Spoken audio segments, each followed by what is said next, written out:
Hello bachon, how are you? Welcome to all of you on my YouTube channel Study Social Science. Today we will study the French Revolution. French Revolution is very important for our modern world history. But why? France की क्रांति हमारे पूरे विश्व इतिहास के लिए बहुत ही महत्वपूर्ण है। क्यों? हम उसको समझते हैं। आज इस चैप्टर में मैं आपको इस पूरे हिस्ट्री का फर्स्ट चैप्टर फ्रेंच रेवोल्यूशन को पूरा मैं आपको समझाऊंगा। मैं ये वेब सीरीज चालू करने जा रहा हूँ, इस वेब सीरीज़ में मैं आपको NCERT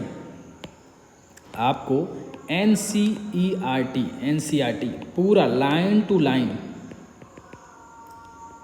टू लाइन आपको मैं पूरा का पूरा पढ़ाऊँगा। एक एक चीज़ मैं आपको एक एक वर्ड आपको समझाऊँगा।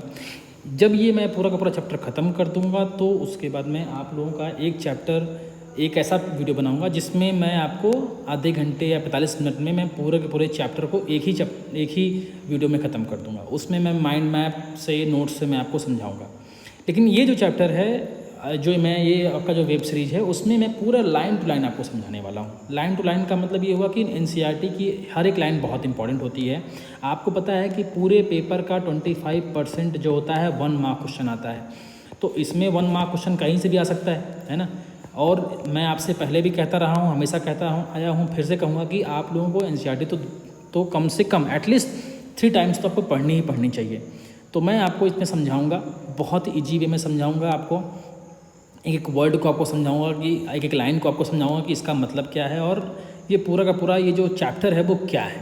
ठीक है, तो पहले हम लोग जब ये शुरू कर रहे हैं फ्रेंच रेवोल्यूशन, तो पहले समझते हैं सर ये फ्रेंच है क्या।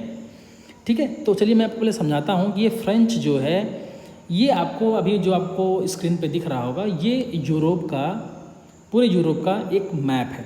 ठीक है, हालांकि ये मैप जो है नेचुरल है, लेकिन आपको थोड़ा सा आइडिया जो है इसका लग रहा होगा, जो पॉलिटिकली कुछ बन रहा होगा वो भी आपको समझ में आ रहा होगा।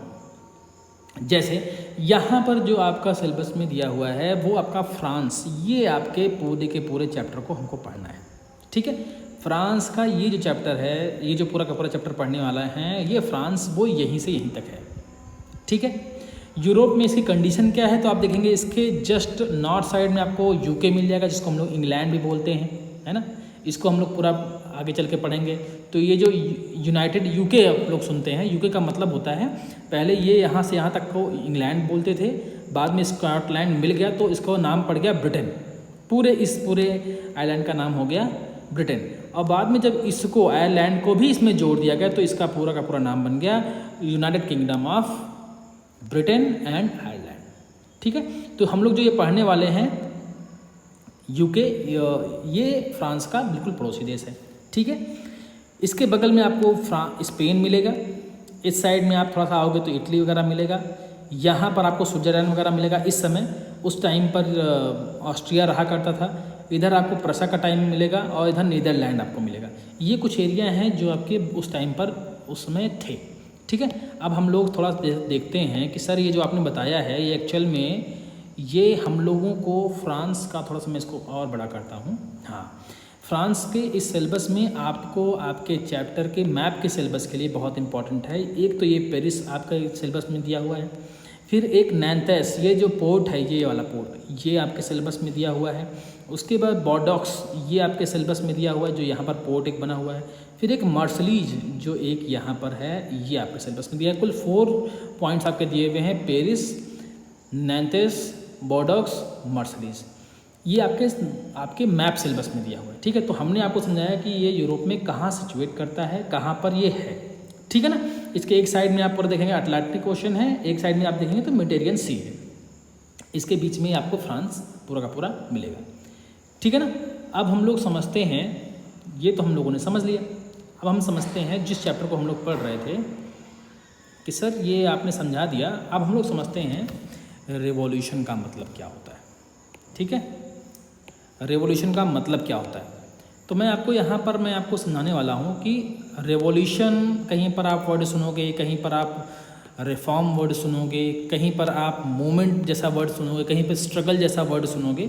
हर इस वर्ड में हर किसी का अलग अलग मीनिंग होता है, डिफरेंट मीनिंग होता है। यहाँ पर जो रेवोल्यूशन है और रिफॉर्म, इन दोनों में बेसिक डिफरेंस है। रिफॉर्म का मतलब क्या है? मान लीजिए आपका एक घर है, ठीक है, उस घर में आप थोड़ा सा रिनोवेशन कराते हैं, कुछ चेंज कराते हैं, खिड़की यहाँ लगी हुई थी आपने यहाँ लगवा दिया, ठीक है, आपने कहा नहीं मुझे इसको 2 तल्ले का बनवाना है, आपने इसके ऊपर इसको थोड़ा सा और बड़ा कर दिया, है ना, इसको थोड़ा सा और बड़ा बनाया, इसको हटा करके फिर से आपने पूरा का पूरा इसको पूरा का पूरा इतना बड़ा बना दिया, और उसके बाद फिर यहाँ पर आप आगे ले जा करके इसको बना दिए। तो इसको हम लोग बोलते हैं रिफॉर्म, कि आपने अपने स्ट्रक्चर में रिफॉर्म कर दिया है, ठीक है। इसी तरह से जब हम लोग पॉलिटिकल सिस्टम में जब हम लोग रिफॉर्म बोलते हैं तो रिफॉर्म का मतलब होता है जब हम लोग बेसिक स्ट्रक्चर में बिल्कुल छेड़छाड़ ना करते हुए जो कुछ चीज़ों में हम यदि कोई चेंज ला देते हैं तो उसको हम लोग रिफॉर्म बोलते हैं, ठीक है। अब सवाल ये उठता है, सर रिवॉल्यूशन का मतलब क्या है? रिवॉल्यूशन का मतलब ये है जब पूरा का पूरा जो स्ट्रक्चर है इसको ही हटा करके पूरा नया स्ट्रक्चर लाने की जब हम कोशिश करते हैं तो हम उसको कहते हैं कि ये क्या है, ये रिवॉल्यूशन है।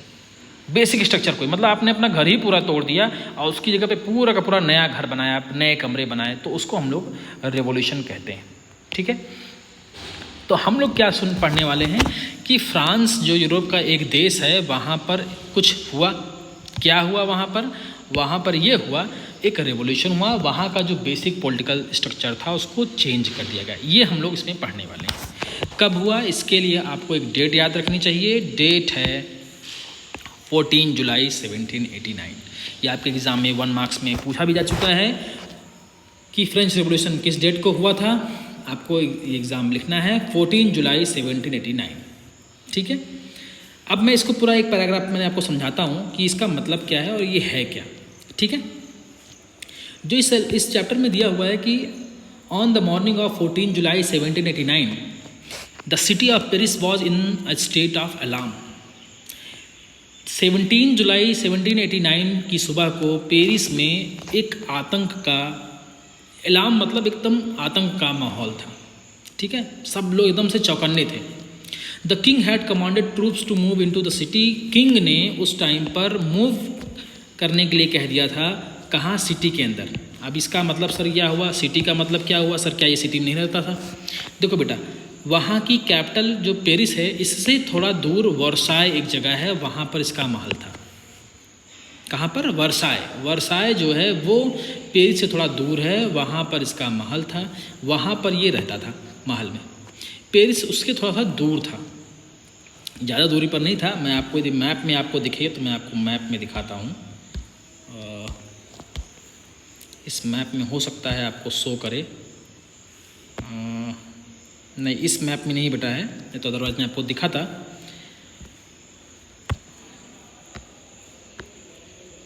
जैसे मुझे बेटा एक मैप मिलेगा फ्रांस का, मैं इसमें आपको समझाऊंगा। वर्साय जो है वो पेरिस से थोड़ा सा दूर है, ठीक है ना। उसने पेरिस में ट्रूप्स मतलब आर्मी को उसने क्या किया, उसने कहा कि आप जाइए और वहाँ पर अटैक कीजिए, ठीक है। ये किसने ऑर्डर दिया है? वहाँ के राजा ने ऑर्डर दे दिया। रूमर्स स्प्रेड, वहाँ पर ये अफवाह फैल गई that he would soon order the army to open fire upon the citizen. लोगों के अंदर ये एक रूमर आ गया था, एक अफवाह फैल गई थी कि वो लोगों के ऊपर ओपन फायर का मतलब वो लोगों के ऊपर गोली चलाने का आदेश देने वाला है। तो जब ये अफवाह पूरे पेरिस में आ गई, फैल गई, तो वहाँ पर करीब 7,000 men and women gathered in the front of town hall and decided to form a people militia।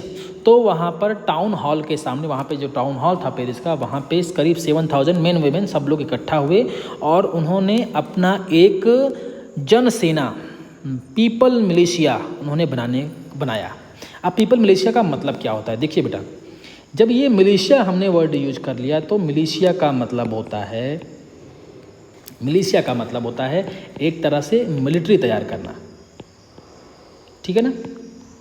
लेकिन अब सर सवाल ये उठता है कि जो आपने मिलिट्री की बात की है, ये क्या लड़ाई करने की बात होने वाली है? बिल्कुल, यहाँ पे ये वॉयलेंस करेंगे, ये यहाँ पर हिंसा करेंगे, लोगों को जो गवर्नमेंट के जो प्रॉपर्टीज उसको तोड़ेंगे। मिलिशिया मतलब होती है कि ये लड़ाई करने के लिए ही आए हैं।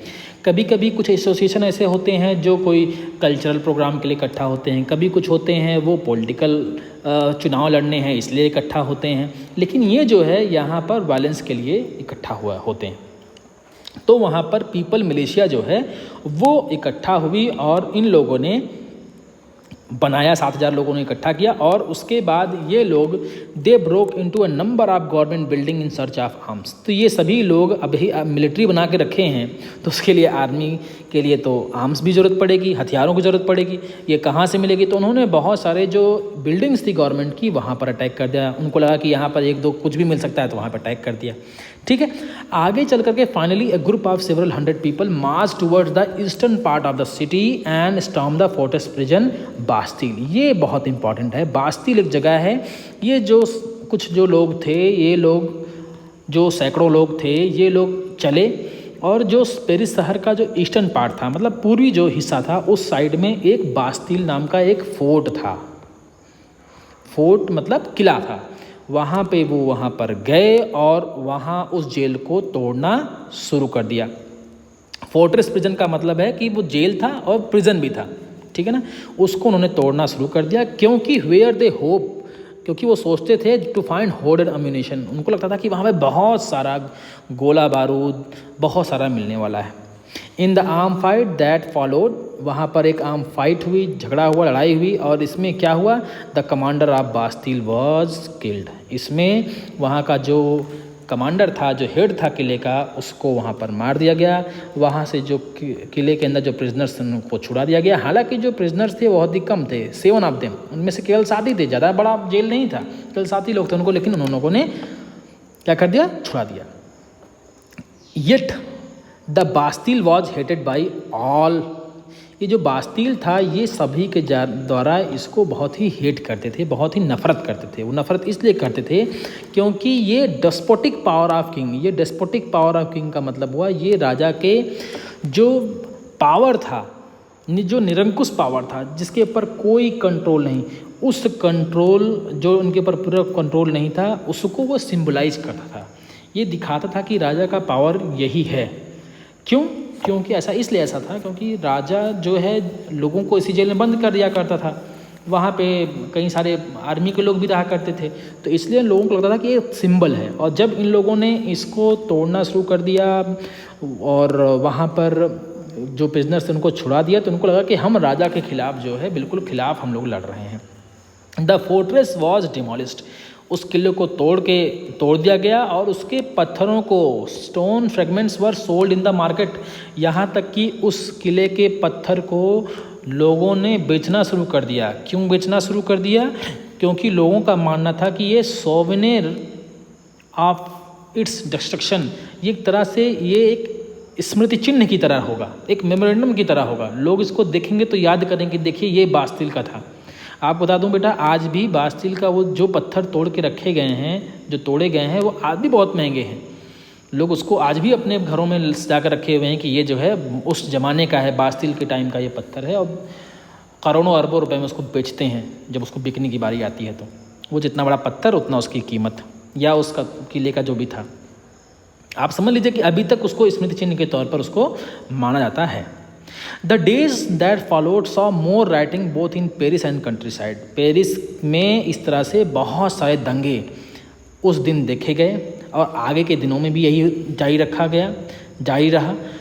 साथ ही साथ वहाँ का जो कंट्री साइड था, कंट्री साइड का मतलब क्या होता है? जो उस राजधानियों के, बड़े बड़े शहरों के बाहर जो विलेज होते हैं उनके लिए हम लोग कंट्री साइड यूज़ करते हैं। तो जब भी जहाँ आपको कंट्री साइड मिलेगा, इसका मतलब बात हो रही है शहर के बाहर के हिस्से, ठीक है। तो ये जो शहर के बाहर के हिस्से जो थे, जहाँ पर गांव थे, वहाँ पर भी यही होता रहा।